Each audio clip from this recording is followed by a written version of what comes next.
अथ त्रयोदशोऽध्यायः। क्षेत्रक्षेत्रज्ञयोगो नाम। अर्जुन उवाच प्रकृतिं पुरुषं चैव क्षेत्रं क्षेत्रज्ञमेव च एतद्वेदितुमिच्छामि ज्ञानं ज्ञेयं च केशव। श्रीभगवानुवाच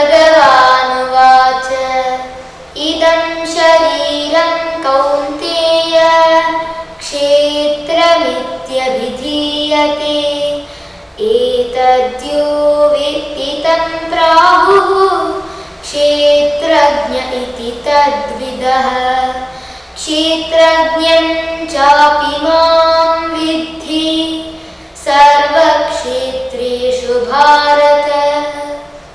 क्षेत्रक्षेत्रज्ञयोर्ज्ञानं यत्तज्ज्ञानं मतं मम तत्क्षेत्रं यच्च यादृक् च यद्विकारि यतश्च यत् स च यो यत्प्रभावश्च तत्समासेन मे शृणु। ऋषिभिर्बहुधा गीतम् छन्दोभिर्विविधैः पृथक् ब्रह्मसूत्रपदैश्चैव हेतुमद्भिर्निश्चितैः।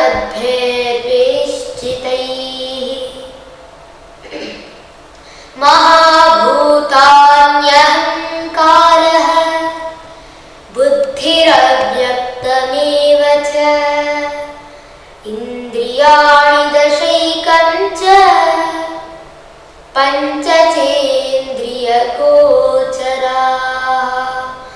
इच्छा द्वेष सुखं दुःखं संघातश्चेतना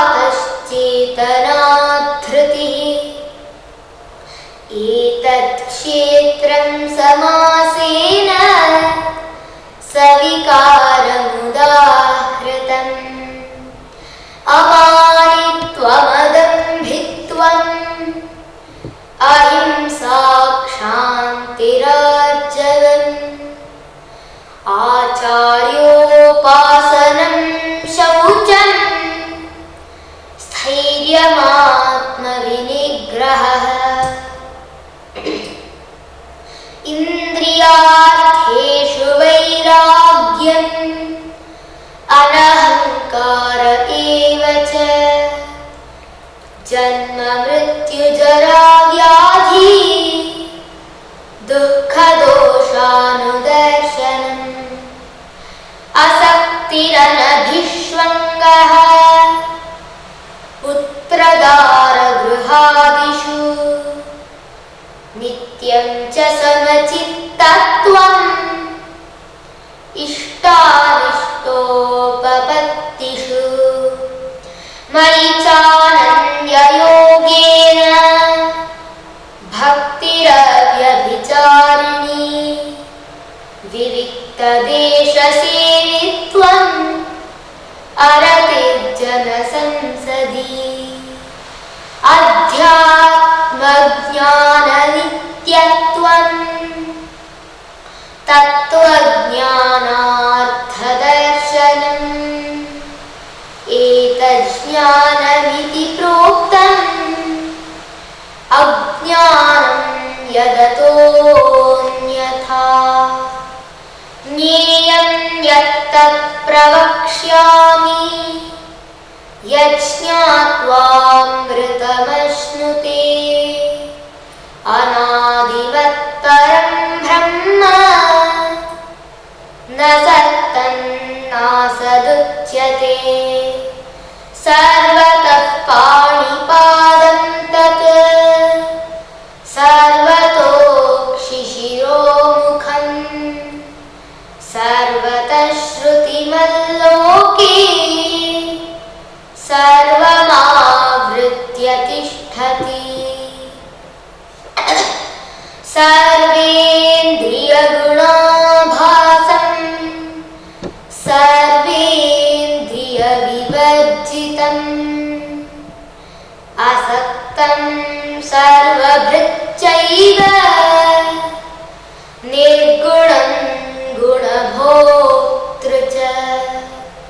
बहिरन्तश्च भूतानाम् अचरं चरमेव च सूक्ष्मत्वात् तदविज्ञेयम् दूरस्थं चान्तिके च तत्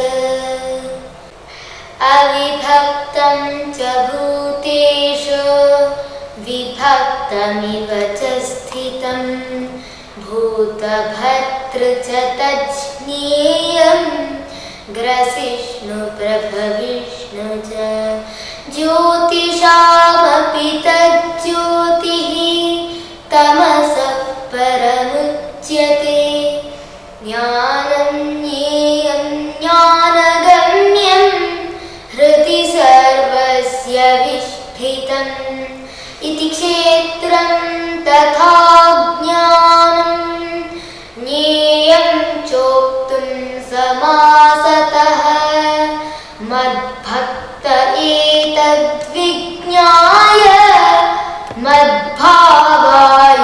मद्भावायोपपद्यते प्रकृतिं पुरुषं चैव विद्यनादि उभावपि विकारांश्च गुणांश्चैव विद्धि प्रकृतिसम्भवान्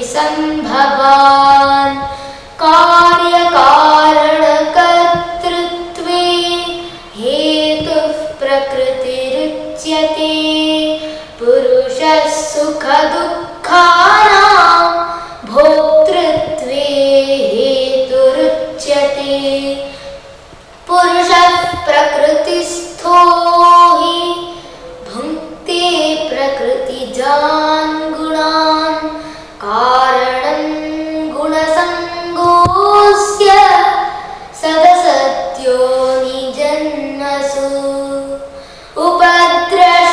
उपद्रष्टानुमन्ता च भर्ता भोक्ता महेश्वरः परमात्मेति चाप्युक्तः देहेऽस्मिन् पुरुषः परः य एवं वेत्ति पुरुषं प्रकृतिं च गुणैः सह सर्वथा वर्तमानोऽपि न स भूयोऽभिजायते ध्यानेनात्मनि पश्यन्ति केचिदात्मनमात्मना अन्ये सांख्येन योगेन कर्मयोगेन चापरे अन्ये त्वेवमजानन्तः श्रुत्वान्येभ्य उपासते तेऽपि चातितरन्त्येव मृत्युं श्रुतिपरायणाः यावत् सञ्जायते किञ्चित् सत्त्वं स्थावरजङ्गमं क्षेत्रक्षेत्रज्ञसंयोगात् तद्विद्धि भरतर्षभ समं सर्वेषु भूतेषु तिष्ठन्तं परमेश्वरं विनश्यत्स्व विनश्यन्तं यः पश्यति स पश्यति समं पश्यन् हि सर्वत्र समवस्थितमीश्वरं न हि नस्त्यात्मनात्मानं ततो याति परां गतिम् प्रकृत्यैव च कर्माणि क्रियमाणानि सर्वशः यः पश्यति तथात्मानम् अकर्तारं स पश्यति यदा भूतपृथग्भावम् एकस्थमनुपश्यति तत एव च विस्तारं ब्रह्म सम्पद्यते तदा अनादित्वात् निर्गुणत्वात् परमात्मायमव्ययः शरीरस्थोऽपि कौन्तेय न करोति न लिप्यते यथा सर्वगतं सौक्ष्म्यात् आकाशं नोपलिप्यते सर्वत्रावस्थितो देहे तथात्मानोपलिप्यते यथा प्रकाशयत्येकः कृत्स्नं लोकमिमं रविः क्षेत्रं क्षेत्री तथा कृत्स्नं प्रकाशयति भारत क्षेत्रक्षेत्रज्ञयोरेवम् अन्तरज्ञानचक्षुषा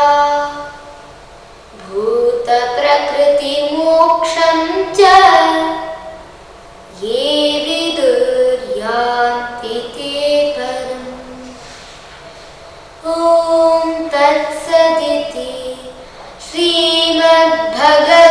श्रीमद्भगवद्गीतासु उपनिषत्सु ब्रह्मविद्यायां योगशास्त्रे श्रीकृष्णार्जुनसंवादे क्षेत्रक्षेत्रज्ञयोगो नाम त्रयोदशोऽध्यायः हरिः ओं तत्सत् हरिः ओं तत्सत् हरिः ओं तत्सत् जय श्री कृष्ण। अथ चतुर्दशोऽध्यायः गुणत्रयविभागयोगो नाम श्रीभगवानुवाच परं भूयः प्रवक्ष्यामि ज्ञानानां ज्ञानमुत्तमम् यज्ञात्वा मुनयः सर्वे परां सिद्धिमितो गताः इदं ज्ञानमुपाश्रित्य मम साधर्म्यमागताः सर्गेऽपि नोपजायन्ते प्रलये न व्यथन्ति च मम यो निर्महद्ब्रह्म तस्मिन् गर्भं दधाम्यहम् सम्भवः सर्वभूतानां ततो भवति भारत सर्वयोनिषु कौन्तेय मूर्तयः सम्भवन्ति याः तासां ब्रह्ममहद्योनिः अहं बीजप्रदः पिता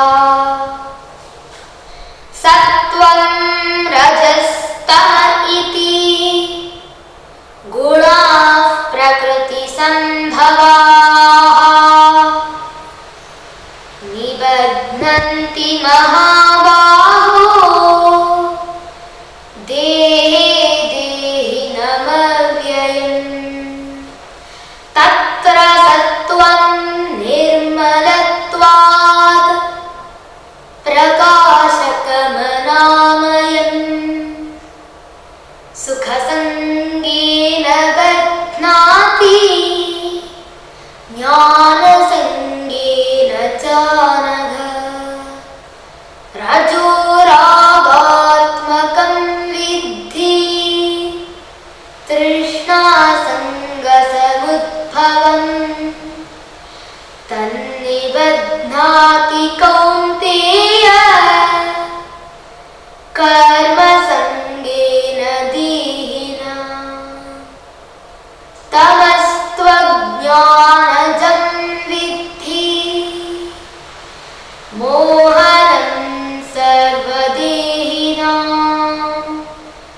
प्रमादालस्य निद्राभिः तन्निबध्नाति भारत। सत्वं सुखे संजयति रजः कर्मणि भारत। ज्ञानमावृत्य तु तमः प्रमादे संजयत्युत। रजस्तमश्चाभिभूय सत्वं भवति भारत। रजः सत्वं तमश्चैव तमः सत्वं रजस्तथा। सर्वद्वारेषु देहेऽस्मिन् प्रकाश उपजायते।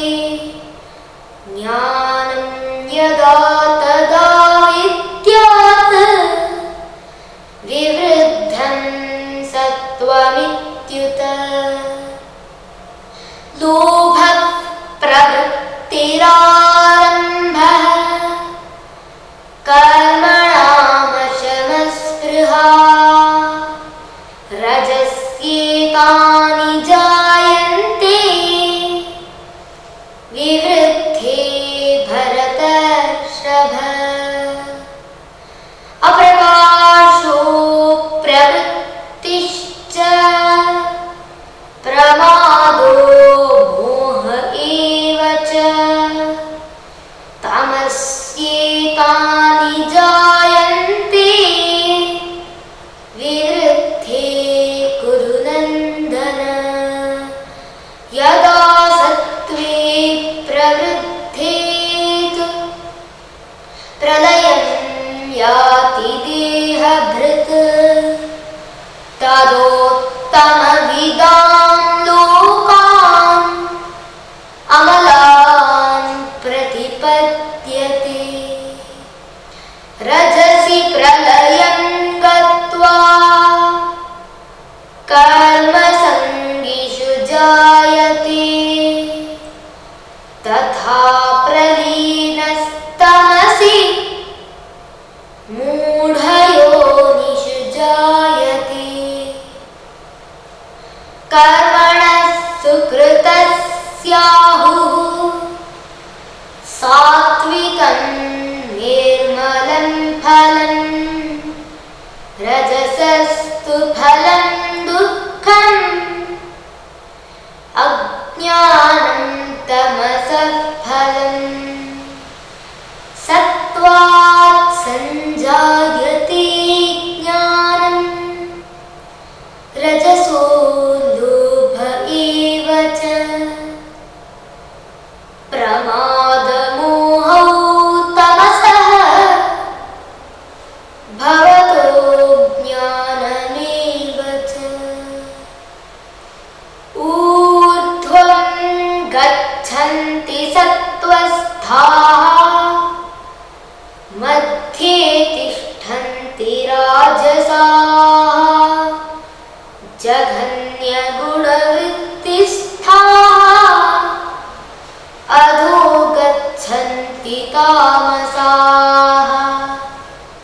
नान्यं गुणेभ्यः कर्तारम् यदा द्रष्टानुपश्यति। गुणेभ्यश्च परं वेत्ति मद्भावं सोऽधिगच्छति। गुणानेतानतीत्यत्रीन् देही देहसमुद्भवान्। जन्म मृत्युजरा दुःखैः विमुक्तो मृतमश्नुते। अर्जुन उवाच कैर्लिङ्गैस्त्रीन् गुणानेतान् अतीतो भवति प्रभो। किमाचार कथं चैतां त्रीन् गुणानधिवर्तते।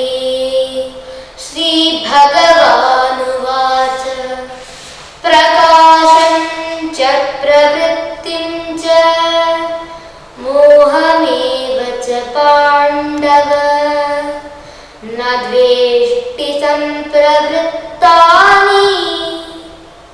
न निवृत्तानि काङ्क्षति उदासीनवदासीनः गुणैर्यो न विचाल्यते गुणा वर्तन्त इत्येवम् योऽवतिष्ठति नेङ्गते समदुःखसुखस्वस्थः समलोष्टाश्मकाञ्चनः तुल्यप्रिया प्रियो धीरः तुल्यनिन्दात्मसंस्तुतिः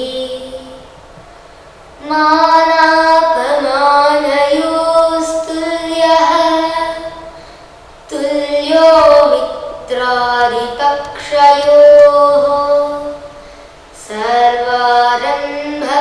सर्वारम्भपरित्यागी गुणातीतः स उच्यते माञ्चयो व्यभिचारेण भक्तियोगेन सेवते सगुणान् समतीत्यैतान् ब्रह्मभूयाय कल्पते ब्रह्मणो हि प्रतिष्ठाम् अमृतस्याव्ययस्य च शाश्वतस्य च धर्मस्य सुखस्यैकान्तिकस्य च ॐ तत्सदिति श्रीमद्भगवद्गीतासु उपनिषत्सु ब्रह्मविद्यायां योगशास्त्रे श्रीकृष्णार्जुनसंवादे गुणत्रयविभागयोगो नाम चतुर्दशोऽध्यायः हरिः ओम् तत्सत् हरिः ओम् तत्सत् हरिः ओम् तत्सत् श्रीकृष्णार्पणमस्तु जय श्रीकृष्ण। अथ पञ्चदशोऽध्यायः पुरुषोत्तमयोगो नाम श्रीभगवानुवाच ऊर्ध्वमूलमधः शाखम् अश्वत्थं प्राहुरव्ययम् छन्दांसि यस्य पर्णानि यस्तं वेद स वेदवित् अधश्चोर्ध्वं प्रसृतास्तस्य शाखाः गुणप्रवृद्धा विषयप्रवालाः अधश्च मूलान्यनुसन्ततानि कर्मानुबन्धीनि मनुष्यलोके न रूपमस्येह तथोपलभ्यते नान्तो न चादिर्न च सम्प्रतिष्ठा अश्वत्थमेनं सुविरूढमूलम् असङ्गशस्त्रेण दृढेन छित्त्वा ततः पदं तत्परिमार्गितव्यम् यस्य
विचिन्त्यात्मन्यवस्थितम् यतन्तोऽप्यकृतात्मानः नैनं पश्यन्त्यचेतसः यदादित्यघृतं तेजः जगद्भासयतेऽखिलम् यच्चन्द्रमसि यच्चाग्नौ तत्तेजो विद्धि मामकम् गाविष्य च भूतानि धारयाम्यहमोजसा पुष्णामि चौषधीः सर्वाः सोमो भूत्वा रसात्मकः अहं वैश्वानरो भूत्वा प्राणिनां देहमाश्रितः प्राणापानसमायुक्तः पचाम्यन्नं चतुर्विधम् सर्वस्य चाहं हृदि सन्निविष्टः मत्तस्मृतिर्ज्ञानमपोहनं च वेदैश्च सर्वैरहमेव वेद्यः वेदान्तकृद्वेदविदेव चाहम् द्वाविमौ पुरुषौ लोके क्षरश्चाक्षर एव च क्षरः सर्वाणि भूतानि कूटस्थोऽक्षर उच्यते उत्तमः पुरुषस्त्वन्यः परमात्मेत्युदाहृतः यो लोकत्रयमाविश्य बिभर्त्यव्यय ईश्वरः यस्मात्क्षरमतीतोऽहम् अक्षरादपि चोत्तमः अतोऽस्मि लोके वेदे च प्रथितः पुरुषोत्तमः यो मामेवमसम्मूढः जानाति पुरुषोत्तमम् स सर्वविद्भजति मां सर्वभावेन भारत इति गुह्यतमं शास्त्रम् इदमुक्तं मया नघ एतद्बुद्ध्वा बुद्धिमान् स्यात् कृतकृत्यश्च भारत ॐ तत्सदिति श्रीमद्भगवद्गीतासु उपनिषत्सु ब्रह्मविद्यायां योगशास्त्रे श्रीकृष्णार्जुनसंवादे पुरुषोत्तमयोगो नाम पञ्चदशोऽध्यायः हरिः ओं तत्सत् हरिः ओं तत्सत् हरिः ओं तत्सत् श्रीकृष्णार्पणमस्तु हरिः ओं श्रीगुरुभ्यो नमः हरिः ओं जय श्रीकृष्ण अथ षोडशोऽध्यायः दैवासुरसम्पद्विभागयोगो नाम श्रीभगवानुवाच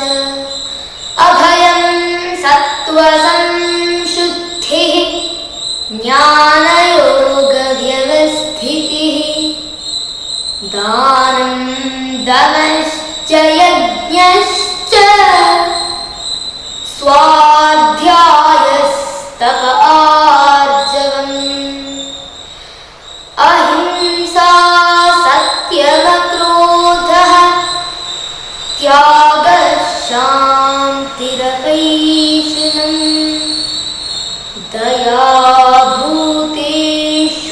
दयाभूतेष्वलोलुप्त्वम् मार्दवम् ह्रीरचापलम् तेजः क्षमा धृतिः शौचम् अद्रोहो नातिमानिता भवन्ति सम्पदं दैवी अभिजातस्य भारत दम्भो दर्पोऽभिमानश्च क्रोधः पारुष्यमेव च अज्ञानं चाभिजातस्य पार्थ सम्पदमासुरी दैवी सम्पद्विमोक्षाय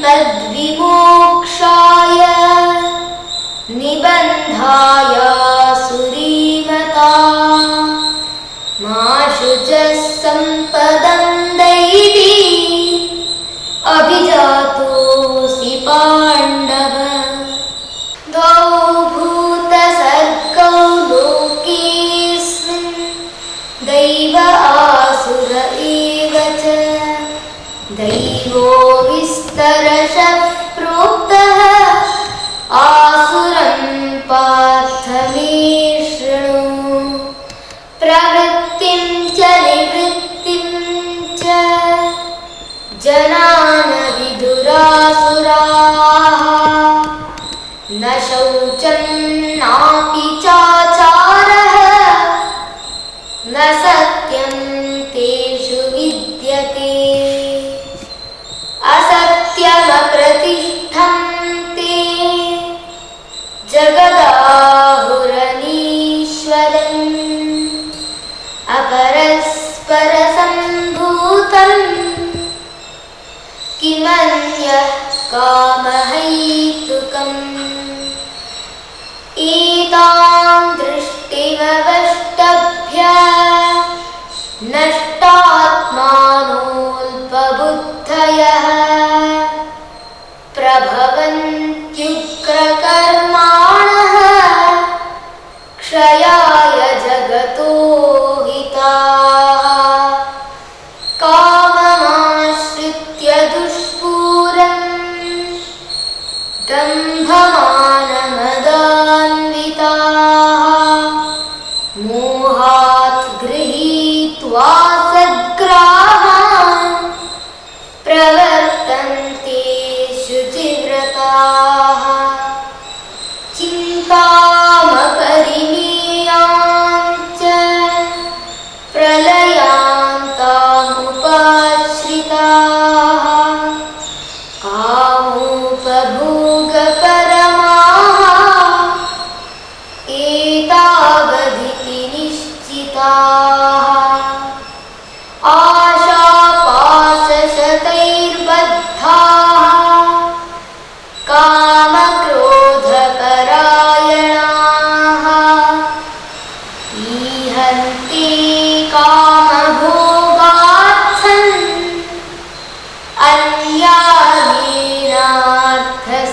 अन्यायेनार्थसञ्चयान् इदमद्य मया लब्धम् इमं प्राप्स्ये मनोरथम् इदमस्तीदमपि मे भविष्यति पुनर्धनम्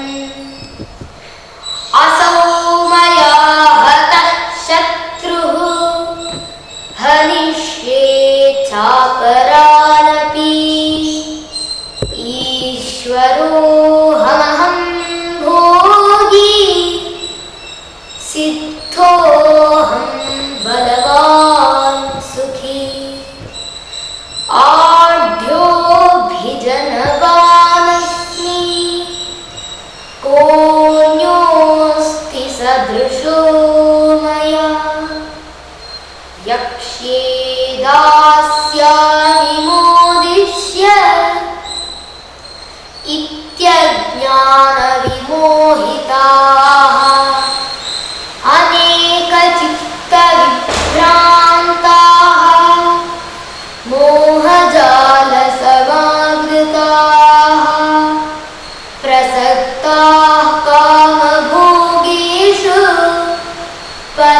विशन्ति नरकेषु च आत्मसम्भावितास्तथाः धनमानमदान्विताः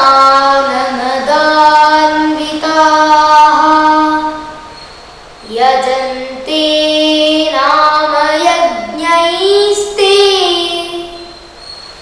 दम्भेनाविधिपूर्वकम् अहङ्कारं बलं दर्पं कामं क्रोधं च संश्रिताः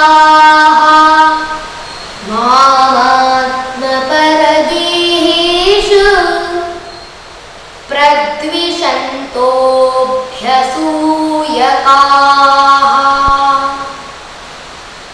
तानहं द्विषतः क्रूरान् संसारेषु नराधमान् क्षिपाम्यजस्रमशुभान्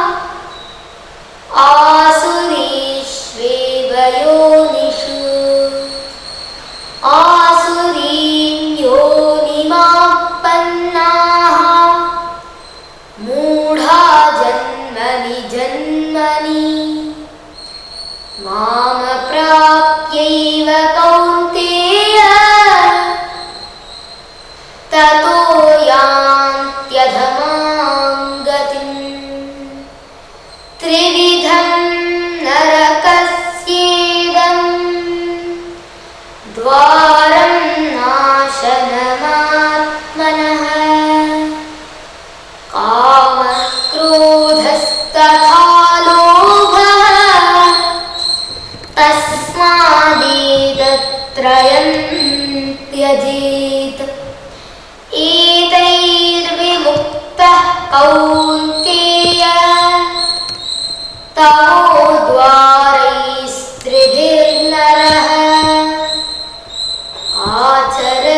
आचरत्यात्मनः श्रेयः ततो याति परां गतिम् यः शास्त्रविधिमुत्सृज्य वर्तते कामकारतः न स सिद्धिमवाप्नोति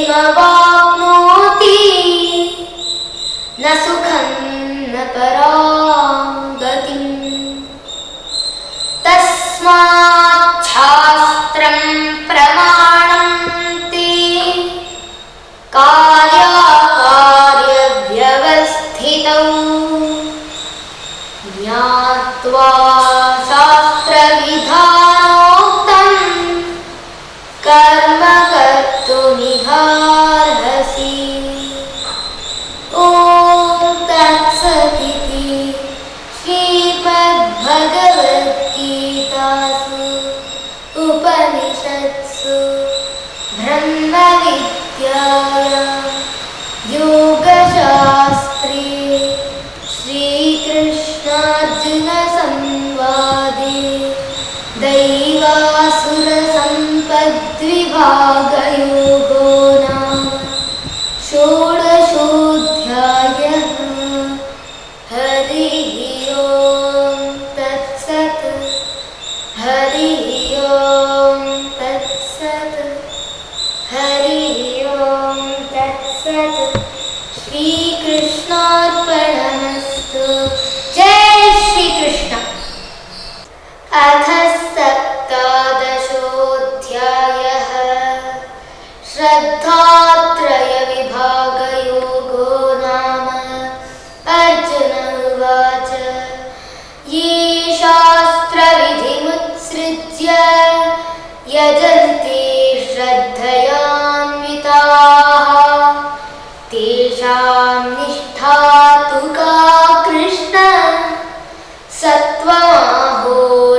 सत्त्वानुरूपा सर्वस्य श्रद्धा भवति भारत।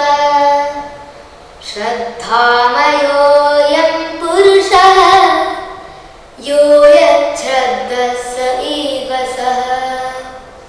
यजन्ते सात्विका देवान् यक्षरक्षांसि राजसाः। प्रेतान् भूतगणांश्चान्ये यजन्ते तामसा जनाः। अशास्त्रविहितं घोरं तप्यन्ते ये तपो जनाः। दम्भाहंकारसंयुक्ताः कामरागबलान्विताः कर्षयन्तः शरीरस्थं भूतग्राममचेतसः। मां चैवान्तः शरीरस्थं तान् विद्यासुरनिश्चयान्। आहारस्त्वपि सर्वस्य त्रिविधो भवति प्रियः। यज्ञस्तपस्तथा दानं तेषां भेदमिमं शृणु। आयुः सत्त्वबलारोग्य सुखप्रीतिविवर्धनाः। रस्या स्निग्धा स्थिरा हृद्याः आहारा सात्विकप्रियाः। कट्वं ललवणात्युष्ण तीक्ष्णरुक्षविदाहिनः। आहारा राजसस्येष्टाः दुःखशोकामयप्रदाः। यातयामं गतरसं पूतिपर्युषितं च यत् उच्छिष्टमपि चानेद्यं भोजनं तामसप्रियम्। अफलाकाङ्क्षिभिर्यज्ञः विधिदिष्टो य इच्छते। यष्टव्यमीवेति मनः समाधाय स सात्विकः। अभिसन्धाय तु फलं दम्भार्थमपि चैव यत् इच्छते भरतश्रेष्ठ। तं यज्ञं विद्धि राजसम्। विधिहीनमसृष्टान्नं मन्त्रहीनमदक्षिणम्। श्रद्धाविरहितं यज्ञं तामसं परिचक्षते। देवद्विजगुरुप्राज्ञ पूजनं शौचमार्जवम्। ब्रह्मचर्यमहिंसा च शरीरं तप उच्यते। अनुद्वेगकरं वाक्यं सत्यं प्रियहितं च यत् स्वाध्यायाभ्यसनं चैव वाङ्मयं तप उच्यते। मनःप्रसादः सौम्यत्वं मौनमात्मविनिग्रहः। भावसंशुद्धिरित्येतत् तपो मानसमुच्यते।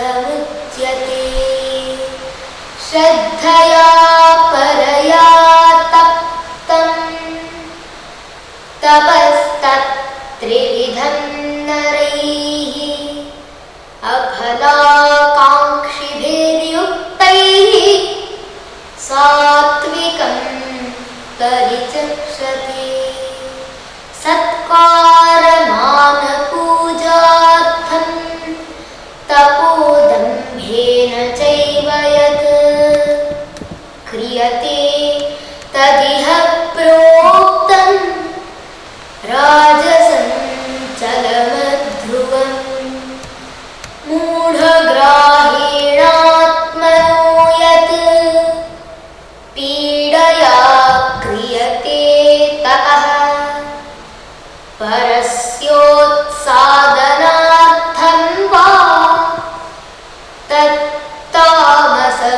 तत्तामसमुदाहृतम् दातव्यमिति यद्दानं दीयते नुपकारिणे देशे काले च पात्रे च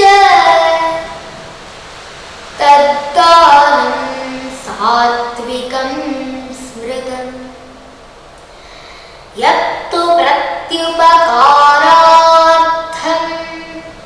फलमुद्दिश्य वा पुनः दीयते च परिक्लिष्टं तद्दानं राजसं स्मृतम्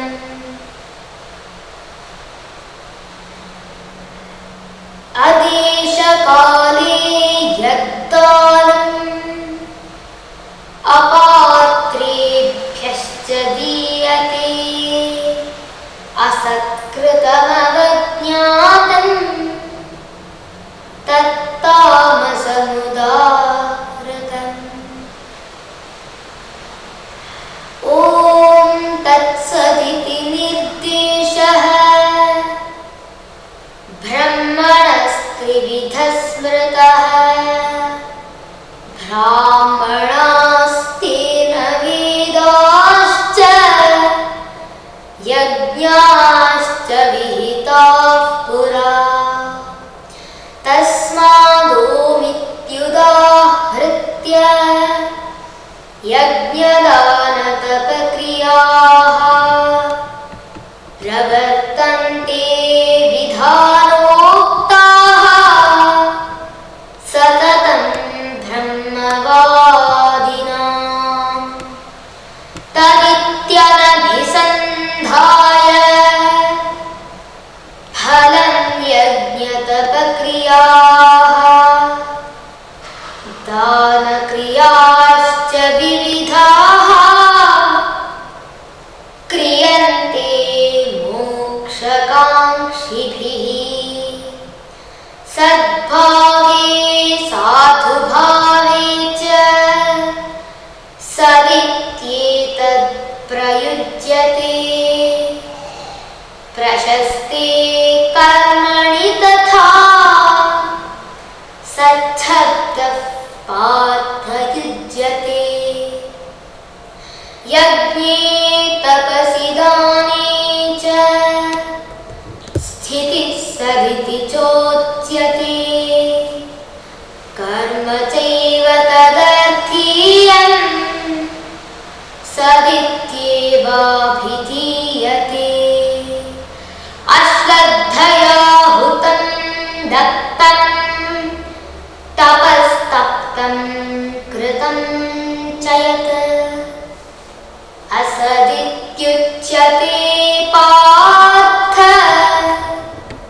न च तत्प्रेत्यनो इह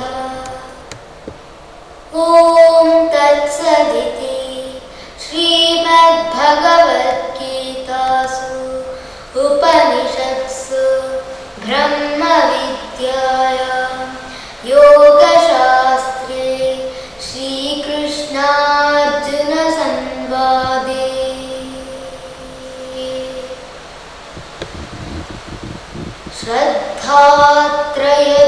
श्रद्धात्रयविभागयोगो नाम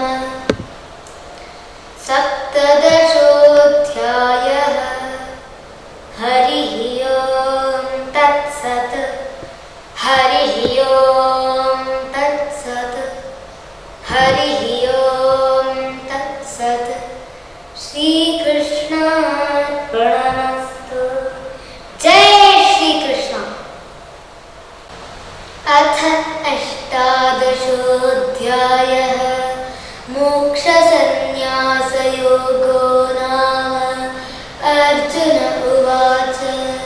सन्न्यासस्य महाबाहो तत्त्वमिच्छामि वेदितुम् त्यागस्य च हृषीकेश पृथक् केशिनिषूदन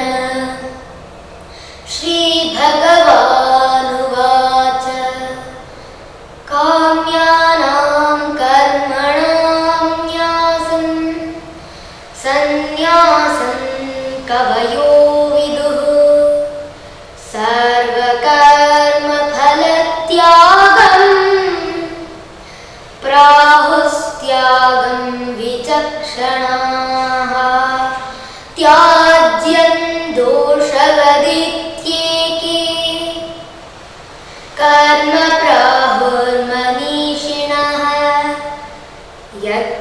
यज्ञदानतपः कर्म न त्याज्यमिति चापरे निश्चयं शृणु मे तत्र त्यागे भरतसत्तम त्यागो हि पुरुषव्याघ्र त्रिविधः सम्प्रकीर्तितः यज्ञदानतपः कर्म न त्याज्यं कार्यमेव तत् यज्ञोदानं तपश्चैव पावनानि मनीषिणाम् एतान्यपि तु कर्माणि सङ्गं त्यक्त्वा फलानि च कर्तव्यानीति मे पार्थ निश्चितं मतमुत्तमम् नियतस्य तु सन्न्यासः कर्मणो नोपपद्यते मोहात् तस्य परित्यागः तामसः परिकीर्तितः दुःखमित्येव यः कर्म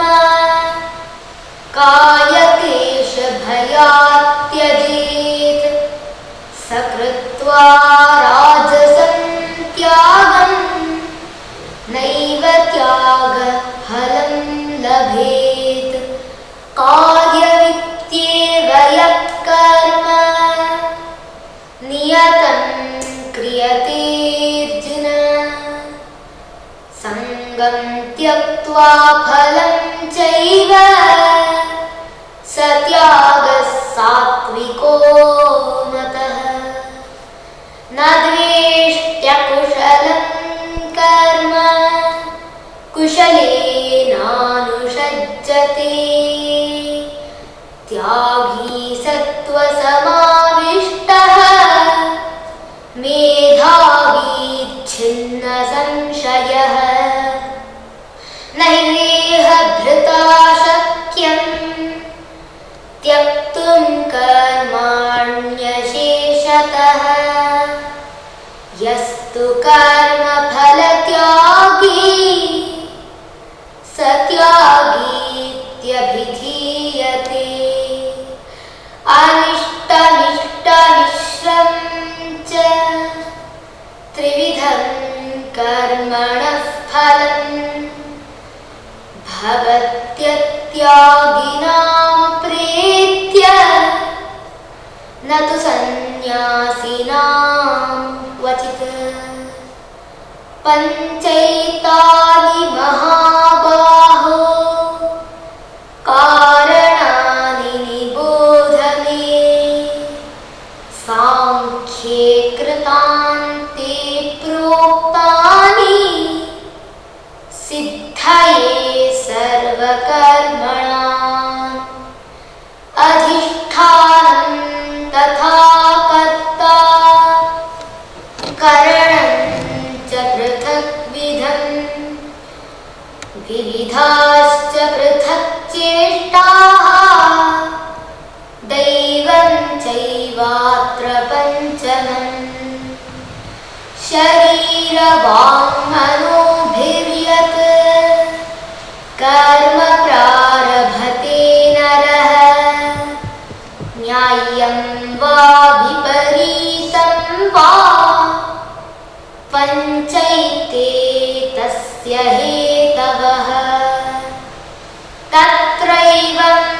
सति कर्तारम् आत्मानं केवलं तु यः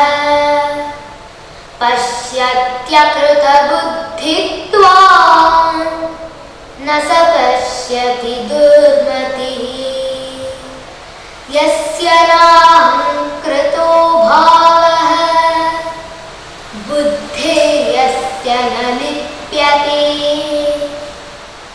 हत्वापि स इमान् लोकान् न हन्ति न निबध्यते ज्ञानं ज्ञेयं परिज्ञाता त्रिविधा कर्म चोदना करणं कर्म कर्तेति त्रिविधः कर्म संग्रहः ज्ञानं कर्म च कर्ता च त्रिधैव गुणभेदतः प्रोच्यते गुणसंख्याने यथावत् शृणुतान्यपि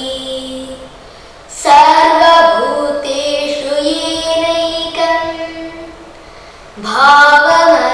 भावमव्ययमीक्षते अविभक्तं विभक्तेषु तज्ज्ञानं विद्धि सात्विकम् पृथक्त्वेन तु यज्ज्ञानं नानाभावान् पृथग्विधान् वेत्ति सर्वेषु भूतेषु तज्ज्ञानं विद्धि राजसम् यत्तु कृत्स्नवदेकस्मिन् कार्ये सक्तमहैतुकम्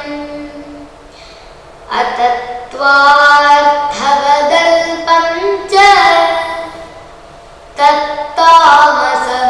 तत्तामसमुदाहृतम् नियतं संगरहितम् अरागद्वेषतः कृतम् अफलप्रेप्सुना कर्म यत्तत् सात्विकमुच्यते यत्तु कामेप्सुना कर्म साहंकारेण वा पुनः क्रियते बहुलायासं तद्राजसमुदाहृतम् अनुबन्धं क्षयं हिंसाम् अनपेक्ष्य च पौरुषम् मोहादारभ्यते कर्म यत्तत्तामसमुच्यते मुक्तसङ्गो नहन्वादी धृत्युत्साहसमन्वितः सिद्ध्यसिद्ध्यो निर्विकारः कर्ता सात्विक उच्यते रागी कर्मफलप्रेप्सुः लुब्धो हिंसात्मको शुचिः हर्षशोकान्वितः कर्ता राजसः परिकीर्तितः अयुक्तः प्राकृतस्तब्धः शठो नैष्कृतिकोलसः विषादी दीर्घसूत्री च कर्ता तामस उच्यते बुद्धेर्भेदं धृतेश्चैव गुणतस्त्रिविधं शृणु प्रोच्यमानमशेषेण पृथक्त्वेन धनञ्जय प्रवृत्तिं च निवृत्तिं च कार्य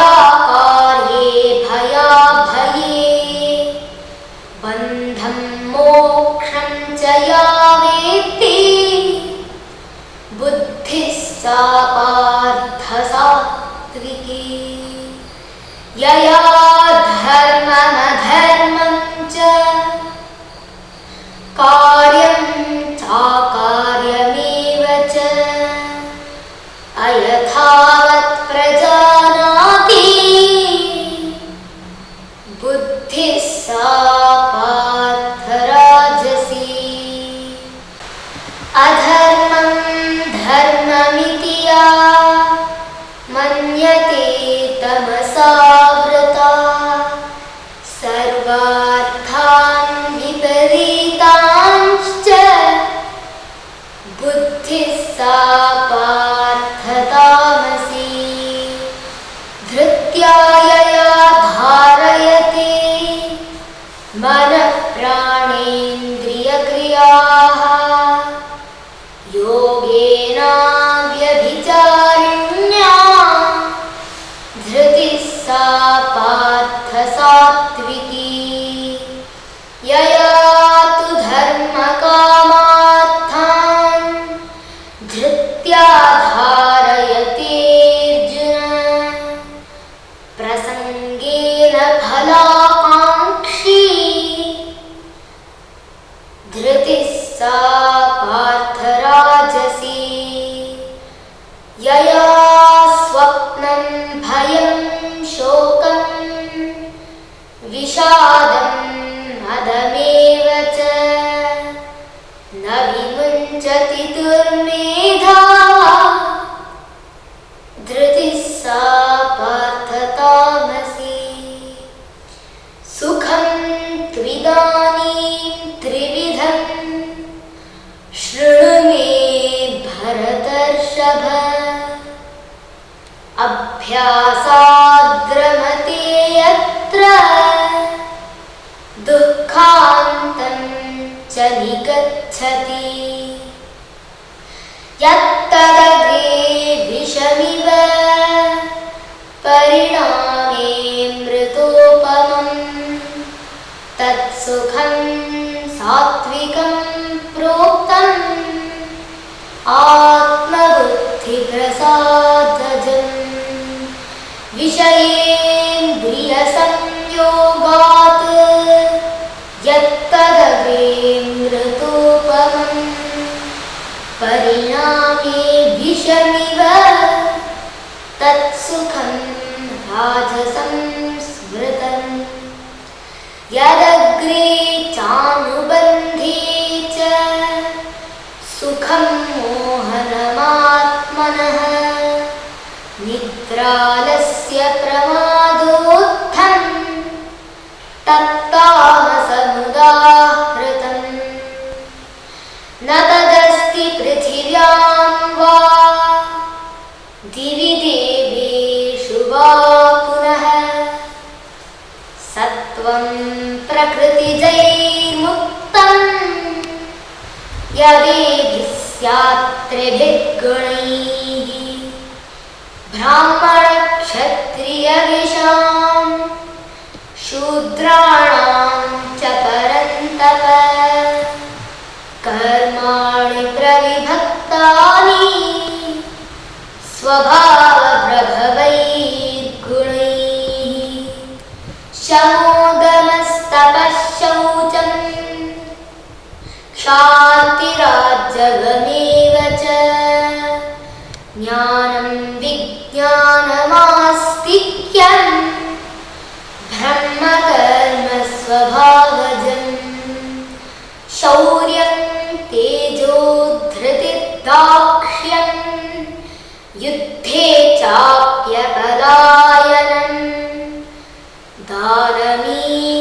दानमीश्वरभावश्च क्षात्रं कर्म स्वभावजम् कृषिको रक्ष्य वाणिज्यं वैश्यकर्म स्वभावजम् परिचर्यात्मकं कर्म शूद्रस्यापि स्वभावजम् स्वे स्वे कर्मण्यभिरतः संसिद्धिं लभते नरः स्वकर्मनिरतः सिद्धिं तच्छृणु यतः प्रवृत्तिर्भूतानां येन सर्वमिदं ततं स्वकर्मणा तमभ्यर्च्य सिद्धिं विन्दति मानवः श्रेयान् स्वधर्मो विगुणः परधर्मात् स्वनुष्ठितात् स्वभावनियतं कर्म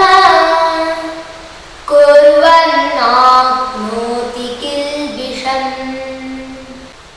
सहजं कर्म कौन्तेय सदोषमपि न त्यजेत् सर्वारम्भा हि दोषेण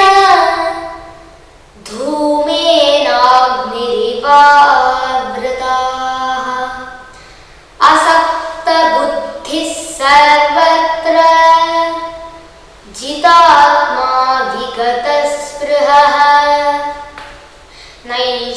नैष्कर्म्यसिद्धिं परमां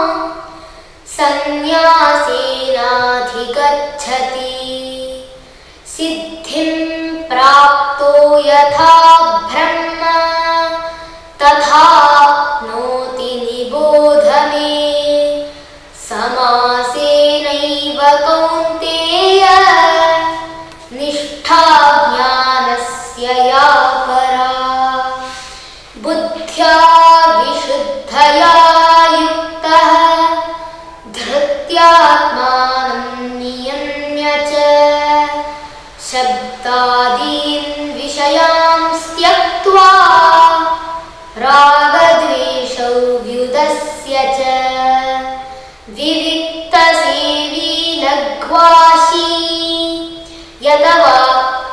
यतवाक्कायमानसः ध्यानयोगकरो नित्यं वैराग्यं समुपाश्रितः अहङ्कारं बलं दर्पं कामं क्रोधं परिग्रहं विमुच्य निर्ममः शान्तः ब्रह्मभूयाय कल्पते ब्रह्मभूतः प्रसन्नात्मा न शोचति न काङ्क्षति समः सर्वेषु भूतेषु मद्भक्तिं लभते पराम् भक्त्या मामभिजानाति यावान्यश्चास्मि तत्त्वतः ततो मां तत्त्वतो ज्ञात्वा विशते तदनन्तरम् सर्वकर्माण्यपि सदा कुर्वाणो मद्व्यपाश्रयः मत्प्रसादादवाप्नोति शाश्वतं पदमव्ययम् चेतसा सर्वकर्माणि मयि सन्न्यस्य मत्परः बुद्धियोगमुपाश्रित्य मच्चित्तः सततं भव मच्चित्तः सर्वदुर्गाणि मत्प्रसादात् तरिष्यसि अथ चेत्त्वमहङ्कारान् न श्रोष्यसि विनङ्क्ष्यसि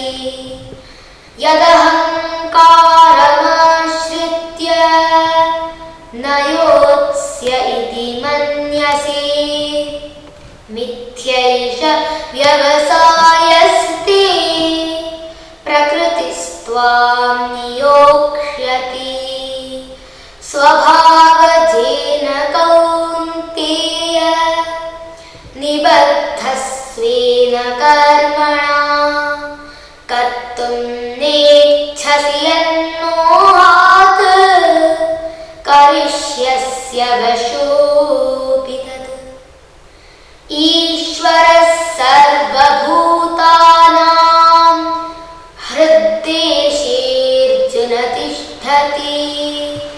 भ्रामयन् सर्वभूतानि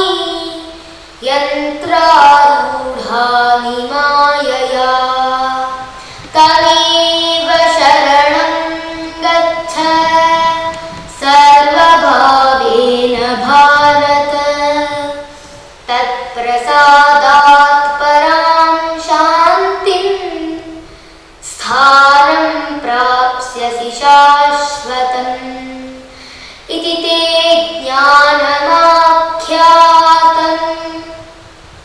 गुह्याद् गुह्यतरं मया विमृश्यैतदशेषेण यथेच्छसि तथा कुरु सर्वगुह्यतमं भूयः शृणु मे परमं वचः इष्टोऽसि मे दृढमिति ततो वक्ष्यामि ते हितम् मन्मना भव मद्भक्तः मद्याजी मां नमस्कुरु मामे वैष्यसि सत्यन्ते प्रतिजाने प्रियोऽसि मे सर्वधर्मान् परित्यज्य मामेकं शरणं व्रज अहं त्वां सर्वपापेभ्यः मोक्षयिष्यामि मा शुचः इदं ते न तपस्काय न भक्ताय कदाचन न चाशुश्रूषवे वाच्यं न च मां योऽभ्यसूयति य इदं परमं गुह्यं मद्भक्तेष्वभिधास्यति य इदं परमं गुह्यं मद्भक्तेष्वभिधास्यति भक्तिं मयि परां कृत्वा मामे वैष्यत्यसंशयः न च तस्मान् मनुष्येषु कश्चिन्मे प्रियकृत्तमः भविता न च मे तस्मात् अन्यः प्रियतरो भुवि अध्येष्यते च य इमं धर्म्यं संवादमावयोः ज्ञानयज्ञेन तेनाहम् इष्टस्यामिति मे मतिः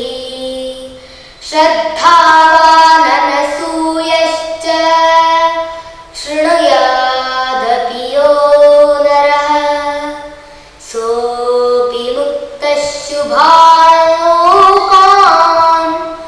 प्राप्नुयात् पुण्यकर्मणां कच्चिदेतच्छ्रुतं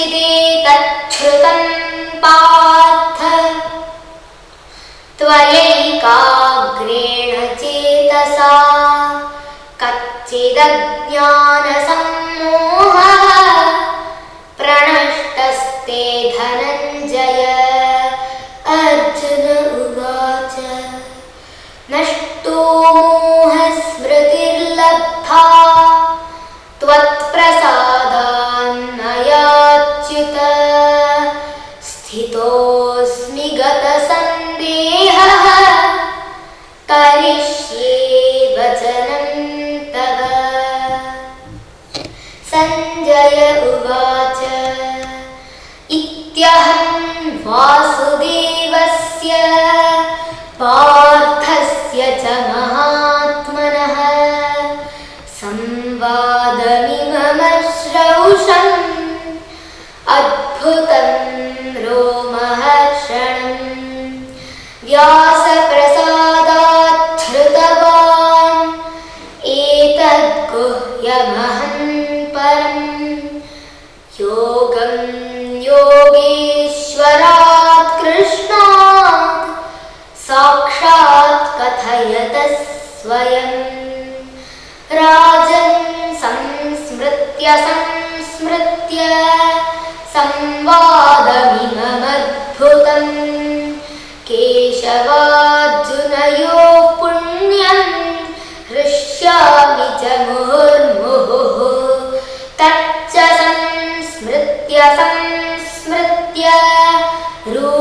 रूपमत्यद्भुतं हरेः विस्मयो मे महान् राजन् हृष्यामि च पुनः पुनः यत्र योगेश्वर कृष्णः यत्र पार्थो धनुर्धरः तत्र श्रीर्विजयो भूतिः ध्रुवा नीतिर्मतिर्मम यत्र योगेश्वरः कृष्णः यत्र पार्थो धनुर्धरः तत्र श्रीर्विजयो भूतिः ध्रुवा नीतिर्मतिर्मम ॐ तत्सदिति श्रीमद्भगवद्गीतासु उपनिषत्सु ब्रह्मविद्यायां योगशास्त्रे श्रीकृष्णार्जुनसंवादे मोक्षसंन्यासयोगो नाम अष्टादशोऽध्यायः हरिः ओं तत्सत् हरिः ओं तत्सत् हरिः ओं तत्सत् श्रीकृष्णार्पणमस्तु इति श्रीमद्भगवद्गीता